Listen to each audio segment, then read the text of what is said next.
Private investment in infrastructure. Investment in infrastructure by private sector will be promoted through viability gap funding and enabling policies and regulations. A market-based financing framework will be brought out. Pradhan Mantri Gram Sadak Yojana, Phase 4 of the PMGSY will be launched to provide all-weather connectivity to 25,000 rural habitations, which have become eligible in view of their population increase. Irrigation and flood mitigation. Bihar has frequently suffered from floods, many of them originating outside the country. Plans to build flood control structures in Nepal are yet to progress. Our government, through the Accelerated Irrigation Benefit Program and other sources, will provide financial support for projects with estimated cost of 11,500 crore rupees, such as the Kosi-Michi intra-state link and 20 other ongoing and new schemes, including barrages, river pollution abatement, and irrigation projects.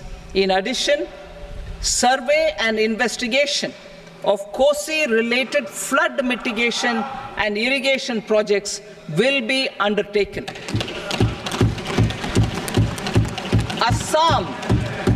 Assam grapples with floods every year by the Brahmaputra River and its tributaries originating outside India. We will provide assistance to Assam for flood management and related projects.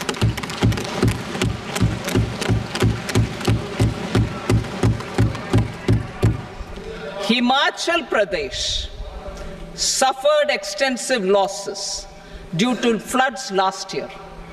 Our government will provide assistance to the state for reconstruction and rehabilitation through multilateral development assistance.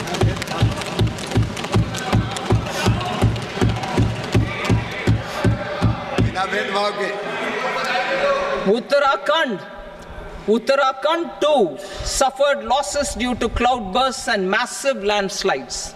We will provide assistance to the state.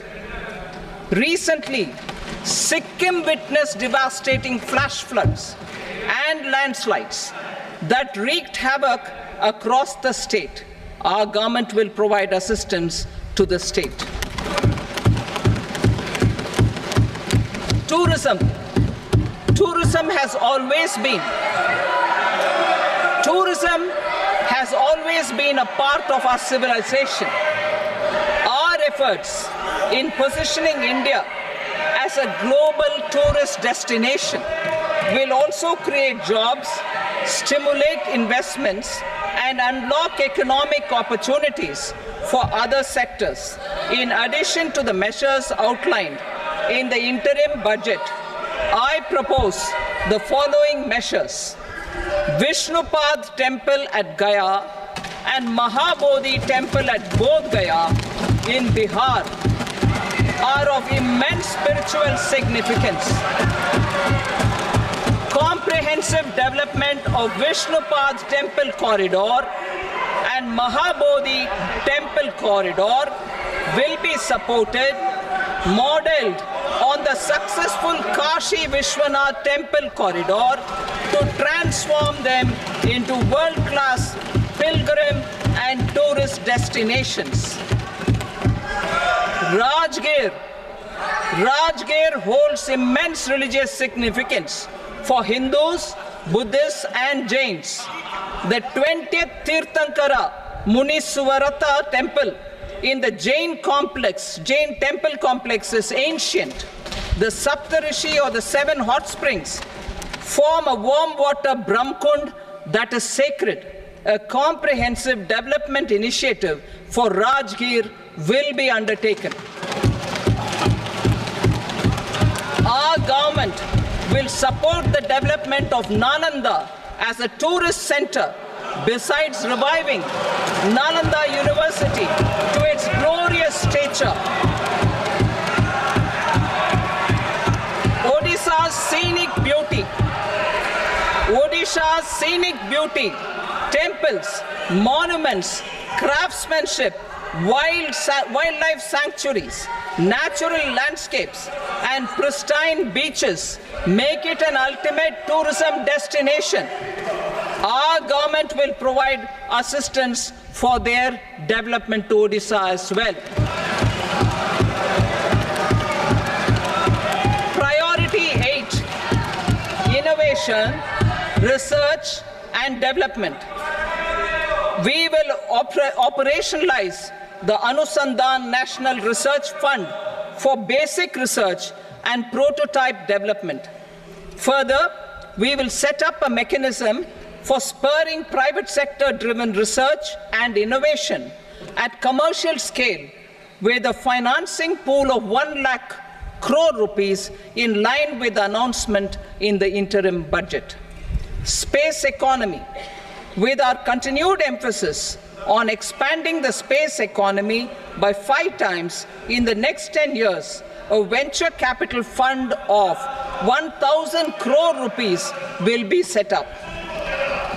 Priority 9, next generation reforms.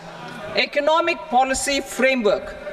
We will formulate an economic policy framework to delineate the overarching approach to economic development and set the scope of the next generation of reforms for facilitating employment opportunities and sustaining high growth. Our government will initiate and incentivize reforms for 1. Improving productivity of factors of production, and 2. Facilitating markets and sectors to become more efficient. These reforms will cover all factors of production, namely land, labor, capital, and entrepreneurship, and technology as an enabler of improving total factor productivity and bridging inequality.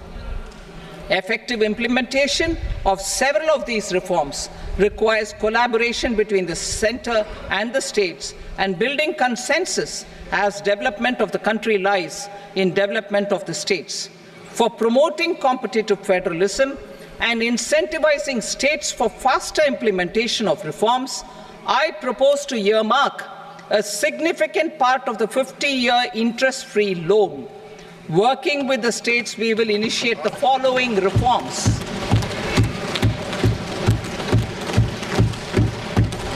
Land-related reforms and actions, both in the rural and urban areas, will cover land administration, will cover 1. Land administration, planning and management, and 2.